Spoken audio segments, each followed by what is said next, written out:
You know what nobody tells you about being prepared for a crisis? It's not the big dramatic moment that gets you. It's the random Wednesday morning when the power's been out for 5 days, and you realize your phone is dead, your neighbor's generator quit 2 days ago, and yours is making that weird clicking sound that means it's about to give up too. It's standing in your garage at 2 a.m. trying to figure out how to fix something critical in the dark, and that's when it hits you. All those fancy survival kits and expensive gear mean absolutely nothing compared to a pack of zip ties or a bottle of rubbing alcohol. I've been prepping since 2016, and let me tell you something that took me way too long to figure out. Most people, including me for years, have been looking at crisis preparedness completely wrong. We watch YouTube videos about tactical gear and bug-out bags. We read about long-term food storage, and we think that's the whole picture. But when real disruptions happen, and trust me, 2025 has shown us they're happening more frequently, the items that become truly valuable aren't what you'd expect. They're not the big-ticket items. They're the simple, everyday things you can buy for a few bucks right now, but won't be able to find for any price when you actually need them. Here's what really happens when supply chains start breaking down. It's not like the movies where everything explodes overnight. No, it's the slow-motion disaster where first the online orders start getting delayed, then certain items disappear from shelves, then entire sections of the store are just empty. Remember the toilet paper situation in 2020? That was just a preview. And suddenly regular everyday items you never thought twice about become worth more than gold to the right person at the right time. Think about what happened during the Texas freeze in 2021. People were trading generators for cases of water, or look at Venezuela over the past few years. Families traded jewelry for basic hygiene products. These aren't ancient history lessons. This is real life happening to real people. And the items that saved them weren't some fancy prepper gear. It was the basic stuff that solved immediate problems. So today, I'm sharing 11 products that most people completely overlook. But when things go sideways, these become absolute gold. And I'm not talking about obvious stuff like canned food and bottled water. Everyone knows those are important. I'm talking about the items that multiply in value because they solve problems that only appear when modern convenience stops working. The kind of stuff you can stockpile now for practically nothing but will be priceless when you need them. Number 1, duct tape. I know. You're thinking, really? Duct tape? But hear me out because this one's way more critical than most people realize. Duct tape is basically the universal problem solver. And here's why it becomes absolutely invaluable in a crisis. When things break, and trust me, everything breaks way faster when you're using it hard every single day, duct tape can fix almost anything temporarily. And in a collapse scenario, temporary fixes become permanent solutions real fast. I learned this lesson during a camping trip gone wrong in 2019. My tent pole snapped in the middle of a storm. Middle of nowhere, no backup, water pouring in. I wrapped that thing with duct tape and some sticks I found. That temporary fix held up for the rest of the trip, 3 more days of wind and rain. That's when I realized duct tape isn't just a convenience, it's a survival tool. But here's what makes duct tape truly valuable beyond just repairs. It's waterproof. You can seal containers, patch tarps, fix boots, secure broken windows, create makeshift shelters. During Hurricane Katrina, people used duct tape to literally hold their homes together. It can even be used in medical emergencies. Butterfly bandages for wounds, securing splints, temporary cast repairs. The thing about duct tape in a barter economy is everyone immediately understands its value. Unlike specialized tools that only certain people need, duct tape solves problems for everyone. That makes it perfect trading material. A roll of good quality duct tape could easily be worth a week's worth of food to someone who desperately needs to fix something. Here's my strategy. I buy duct tape whenever it's on sale. Not the cheap dollar store stuff that peels off in the heat. I'm talking about the real deal, Gorilla Tape or 3M. I keep rolls in my truck, in my emergency bags, in my garage, even a small roll in my everyday carry kit. Stored properly, duct tape lasts for years. I've used rolls that were 5 years old with zero issues. Number 2, batteries. This one seems obvious until you really think about what happens when the power grid fails. When the lights go out, batteries become currency. Not just for flashlights, though that's critical. I'm talking about everything electronic that keeps you connected, informed, and safe. Radios for emergency broadcasts, walkie-talkies for communication, medical devices, headlamps for working in the dark, even small fans when the heat becomes dangerous. Here's what most people miss. In a real long-term disruption, rechargeable batteries are great if you have solar panels, but regular alkaline batteries, those are the ones that hold value because they work in anything, no special equipment needed. They're standardized, they're portable, and everybody needs them.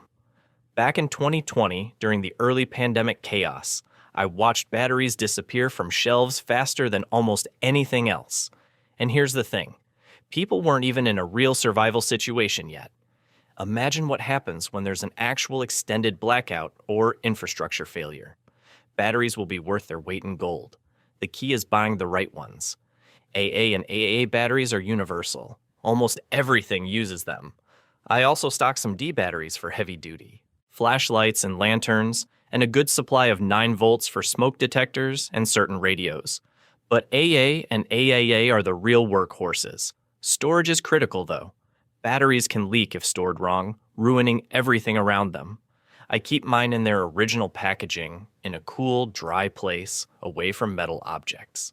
I rotate my stock every 2 years, using the oldest ones for everyday items and replacing them with fresh ones. That way, nothing sits too long, and I always have a reliable supply. Here's a test I did. I had some batteries that were 7 years old, still sealed in the package, stored in my basement. Tested them with a battery tester, and they were still at 90% capacity. That's the power of proper storage. Those batteries could literally save your life in an emergency, and they cost me maybe $20 total. Number 3, garbage bags. By the way, I know some of this stuff sounds really basic, and that's exactly the point.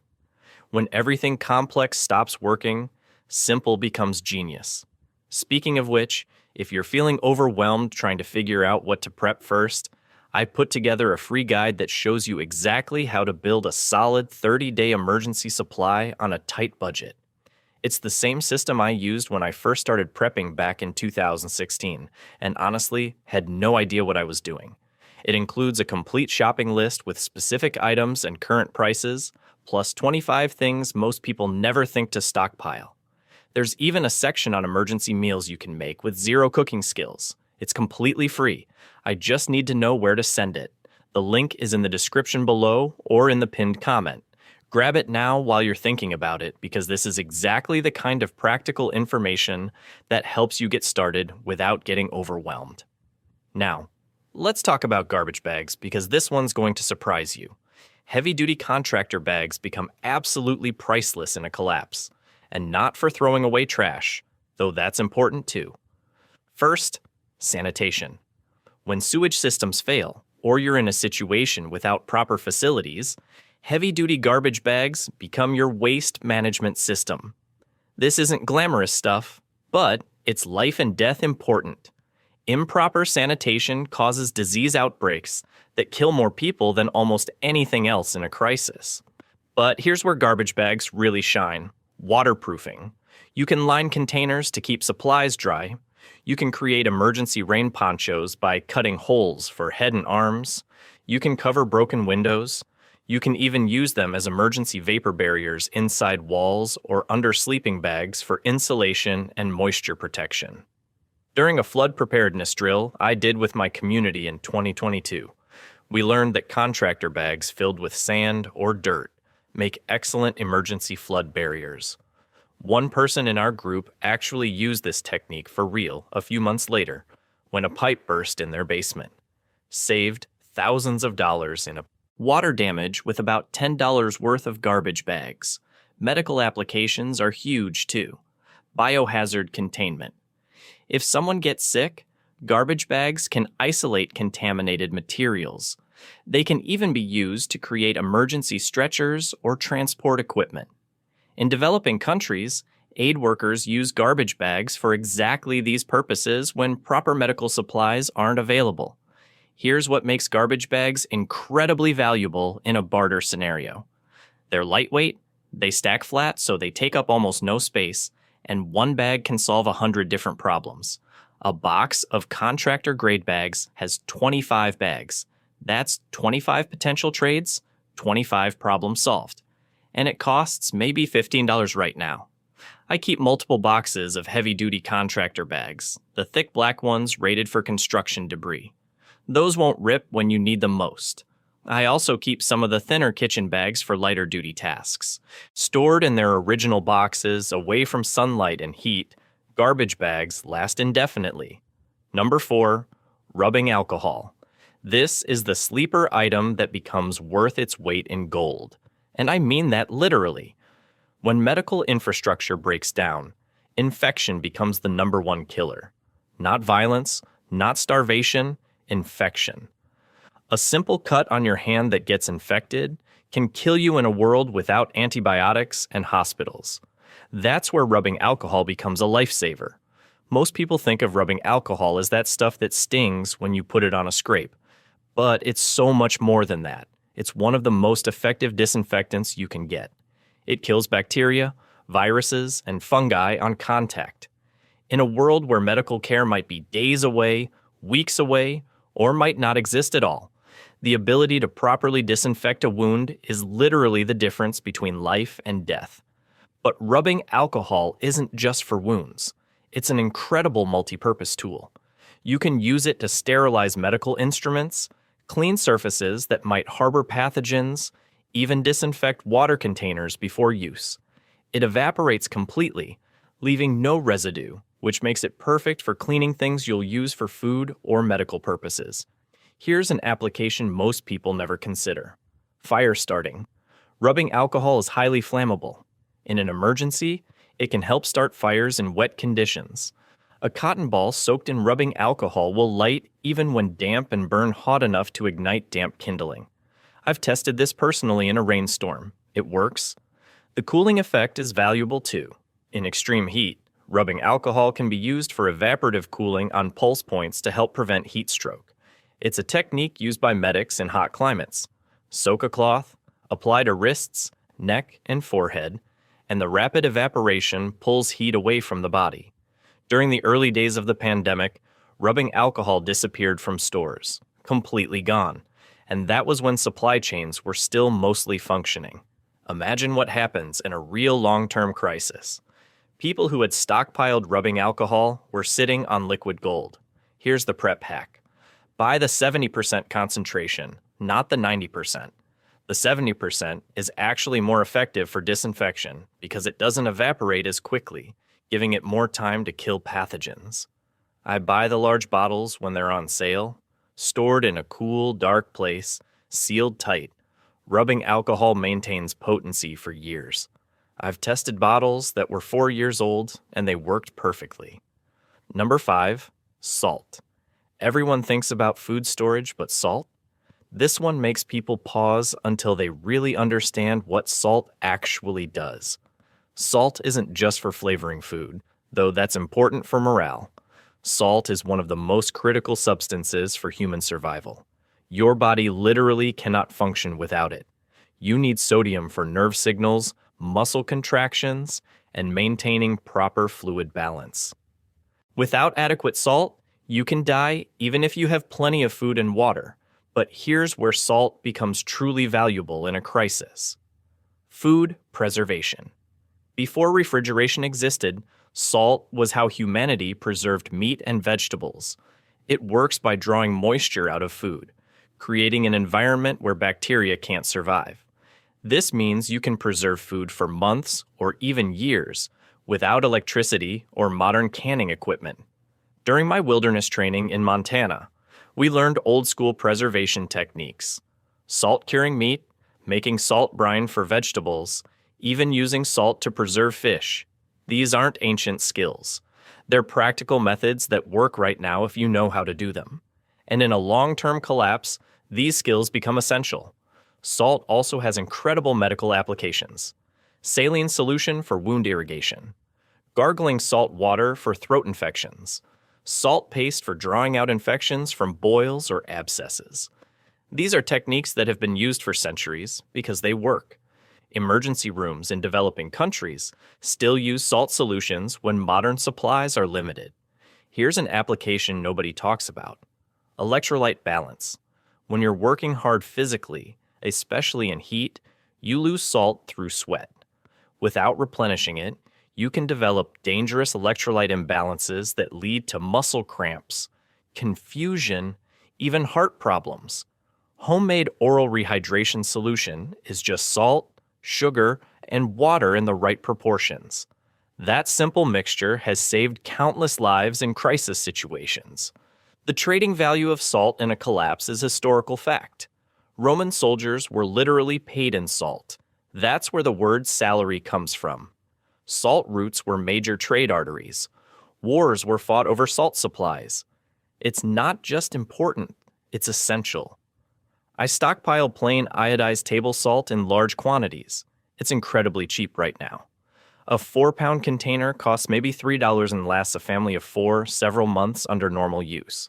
In a crisis where food preservation becomes necessary, you'd go through it faster, but even then, 50 pounds of salt would last years and cost less than $20.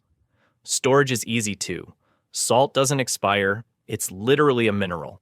Keep it dry, sealed in its container or in airtight buckets, and it lasts forever. I've used 10-year-old salt that worked exactly the same as fresh. Number 6, manual can opener. This one sounds so basic that people laugh, but then I tell them this story and they stop laughing. Imagine this. You've got 200 cans of food stockpiled. Beans, vegetables, meat, fruit. Months worth of nutrition.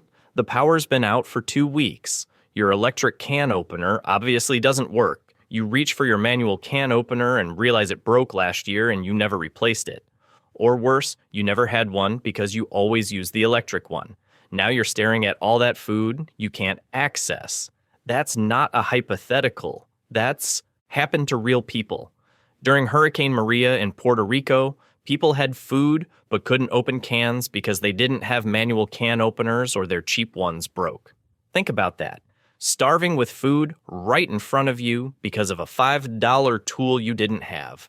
Here's what makes a good manual can opener valuable. It requires zero power, works in any condition, and a quality one lasts for decades. I have a military P38 can opener that's over 20 years old and still works perfectly. It's smaller than my thumb. That tiny piece of metal can open thousands of cans. But here's the thing most people don't consider. You need multiples. One in your kitchen, one in your bug out bag, one in your car emergency kit, one in your backup supplies. Because if you only have one and it breaks or gets lost, you're done. The trading value is obvious. If someone has canned food but no way to open it, a can opener becomes priceless. During the Great Depression, simple tools like can openers were traded for valuable items because they enabled people to access food they otherwise couldn't. I keep several types. The small P38 military style for portability. A good quality swing-away style for ease of use at home. Even one of those safety can openers that removes the entire lid smoothly. Different tools for different situations. Total investment? Maybe $25 for all of them. But the peace of mind, knowing I can always access my food supply? Priceless. Number 7, work gloves. If you think work gloves are just for keeping your hands clean, you're missing 90% of their survival value. In a crisis situation, your hands are your most important tools. Everything you do requires them. Building shelter, starting fires, moving debris, handling rough materials, self-defense, medical care. And if your hands get injured, your survival capability drops dramatically. Think about what happens when you're doing hard physical work without gloves. Blisters, cuts, splinters, abrasions. In normal times, those are annoying. In a collapse scenario where medical care is limited and infection is everywhere, a hand injury can become life-threatening. I learned this the hard way during a disaster relief project after a tornado. Day 1. I was helping clear debris without gloves. By the end of the day, my hands were torn up. Couldn't work effectively for 3 days after. Someone else on the crew who wore gloves worked the entire week with no issues. That's when it clicked for me. Gloves aren't optional, they're essential. But work gloves do more than protect against injury. They provide grip in wet conditions. They insulate your hands in cold weather, which is critical because if your hands get too cold, you lose dexterity and can't do basic tasks.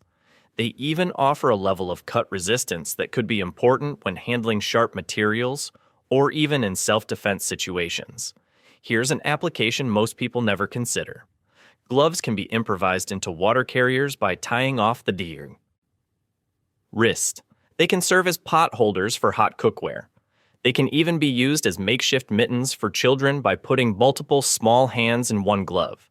In a crisis, you improvise with what you have. The durability factor is huge. A good pair of leather work gloves, properly cared for, can last years even with heavy use. Compare that to other protective gear that wears out quickly. The cost-to-value ratio is incredible. A quality pair of work gloves costs $15 to $20 and can protect your hands through months of hard labor. I stockpile several pairs in different sizes. Leather for heavy-duty work and cold weather. Rubber-coated for wet conditions and chemical resistance. Even some nitrile gloves for medical purposes and fine work. Different gloves for different tasks, but all serving the core purpose of keeping hands functional.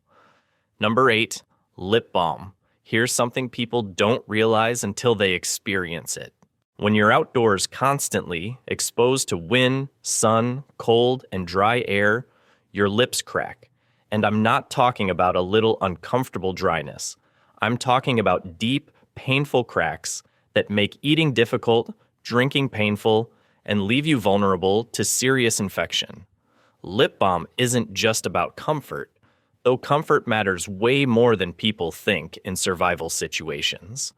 It's about maintaining the integrity of one of your body's most vulnerable areas. Your lips have some of the thinnest skin on your body, with tons of nerve endings and blood vessels close to the surface. When they crack and bleed, you're creating an open pathway for infection right near your mouth. But lip balm has survival applications way beyond lip care. It's an excellent fire starter when applied to cotton balls or cloth. The petroleum or wax base burns hot and long, giving you precious extra seconds to get your tinder going. I've used this technique dozens of times. A cotton ball with lip balm on it will burn for 2 to 3 minutes, plenty of time to get a fire established. Here's a use most people never consider. Lip balm prevents blisters. Apply it to hot spots on your feet before they become blisters, and the lubrication prevents the friction that causes them. In a world where you might be walking long distances, preventing blisters isn't just about comfort, it's about maintaining mobility. A bad blister can literally stop you from moving. The psychological value is huge too. Small comforts become incredibly important for morale when everything else is falling apart. The simple act of applying lip balm, having that moment of relief and normalcy, can help maintain mental stability in extremely stressful situations. Never underestimate the power of small comforts in maintaining the will to survive. During cold weather deployments, military units include lip balm in survival kits specifically because severe lip damage can impair communication and eating, both critical for survival. That's how important this tiny item is. I keep lip balm everywhere, in every jacket pocket, every bag, my car, my desk. The tubes are tiny and cheap. You can buy a dozen for $20. They last for years if kept sealed. And in a crisis, that tiny tube could prevent a serious problem or even start a life-saving fire. Number 9, Paracord. Stop thinking about Paracord as just rope and start seeing it as one of the most versatile survival tools you can carry. Paracord, specifically 550 Paracord, has a breaking strength of 550 pounds. But here's what makes it special. It's not just strong, it's also lightweight, compact, and can be unraveled into 7 inner strands, each of which is useful on its own. That means one length of paracord is actually 8 separate cordage pieces if you break it down. The applications are almost endless. You can build shelters, create clotheslines, make emergency belts, fashion bowstrings, tie down gear, create traps for catching food, make emergency tourniquets, even sew gear back together using the inner strands. I've personally used paracord for at least 50 different purposes over the years. Here's a story. I was backpacking in Colorado and my boot completely separated from the sole, miles from anywhere. I had paracord in my pack, threaded it through the boot, wrapped it around several times, tied it off. That emergency repair held for the entire trek back, another 12 miles of rough terrain. Without that paracord, I would have been barefoot on a mountain trail. That's a life-threatening situation. The inner strands are incredibly useful too. Fishing line, dental floss, sewing thread, snare wire, even emergency sutures if you sterilize them first. During survival training, I watched an instructor use the inner strands to create a fishing line, catch a fish, and then use different strands to tie up a shelter, all from one length of paracord. The barter value of paracord is obvious to anyone who's had to improvise solutions in the field. A 50-foot length of paracord can solve dozens of problems. It's lightweight enough to carry, but strong enough to haul heavy loads. That makes it perfect trading material. I keep at least 300 feet of paracord in my supplies at all times. I also keep various lengths pre-cut for specific applications. Some 10-foot sections for quick tasks, some 50-foot sections for major projects. Paracord doesn't degrade if stored properly. I have paracord that's 8 years old and still just as strong as the day I bought it. Number 10, bleach. White household bleach might be the most undervalued prep item in existence. When people think about collapse, they think about dramatic needs.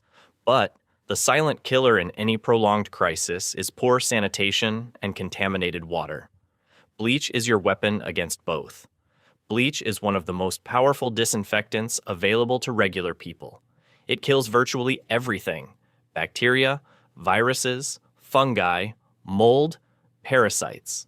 In a world without modern sanitation, bleach becomes your primary defense against the diseases that actually kill most people in prolonged disasters. Cholera, dysentery, typhoid. These diseases thrive when sanitation breaks down. Bleach stops them. But the application everyone needs to know is water purification. If your water supply is compromised and you don't have filters or purification tablets, bleach can make water safe to drink. 8 drops of regular bleach per gallon of water, wait 30 minutes, and you've killed most pathogens. Is it as good as proper filtration? No.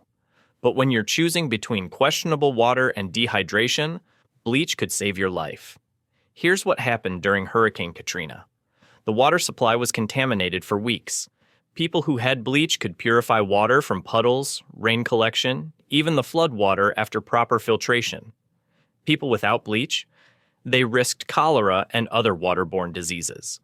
Beyond disinfection and water purification, bleach is essential for maintaining sanitary conditions, cleaning surfaces that come into contact with food or waste, disinfecting tools and containers, preventing mold growth in damp conditions. All of this becomes critical when you can't just throw things away and buy new ones. The thing about bleach is it has a limited shelf life. Regular bleach degrades over time, losing about 20% of its effectiveness per year.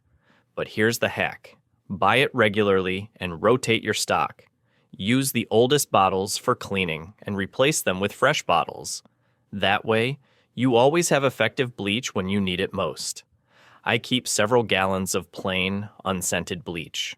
Not the splashless kind or the scented kind, just plain Clorox or generic equivalent, stored in a cool, dark place, tightly sealed. And I rotate it every year using the old stuff for household cleaning and restocking with fresh. Number 11, White vinegar. If I could only stockpile one multi-purpose liquid for a collapse, it would be white vinegar. This simple, clear liquid solves so many critical problems that it's almost unbelievable. First, sanitation. Vinegar is a natural disinfectant that kills most bacteria, many viruses, and virtually all mold. In a world without bleach or commercial cleaners, vinegar becomes your primary cleaning agent. And unlike harsh chemicals, it's safe to use around food, safe if ingested, and leaves no toxic residue. But vinegar also preserves food. Pickling with vinegar extends the life of vegetables for months without refrigeration. During the Great Depression, families survived on pickled vegetables when fresh food was unavailable. The acidic environment prevents bacterial growth and preserves nutrients. This is a skill our grandparents knew that most people today have forgotten. Medically, vinegar has dozens of applications. It can treat fungal infections like athlete's foot. It soothes insect bites and minor burns. It can even help regulate blood sugar levels, which is important for diabetics when medications might not be available. It's been used as medicine for thousands of years because it works and it's safe. Here's an application most people never consider. Vinegar can neutralize chemical irritants. If you get exposed to pepper spray or tear gas, vinegar helps remove the residue and reduce the burning. In civil unrest situations, this knowledge could be invaluable. The cleaning applications are incredible too. Vinegar removes rust from tools. It unclogs drains. It cuts through grease. It eliminates odors. You can clean everything from dishes to wounds with vinegar. And when modern cleaning supplies run out, that versatility becomes priceless. The beauty of vinegar is that it's incredibly shelf-stable. Properly stored, vinegar lasts essentially forever. It doesn't require refrigeration. It doesn't degrade. It actually becomes slightly more concentrated over time as water evaporates. I've used 10-year-old vinegar that worked perfectly. I store white vinegar by the gallon, distributed across multiple locations. It's cheap now, maybe $3 for a gallon, but when sanitation becomes a life or death issue, those gallons will be worth more than gold. All right, listen, we've covered 11 items that cost less than a takeout meal, but become priceless when systems fail. The people who thrive in a crisis aren't the ones with fancy gear. They're the ones who prepared with simple, practical items that actually solve problems. Don't buy everything at once. Start with 3 items from this list. Small steps beat panic every time. If this helped you, hit subscribe. Drop a comment telling me which item surprised you most. And share this with someone who needs it. The best time to prepare was yesterday. The second best time is right now. Stay prepared. Stay practical. I'll see you in the next one.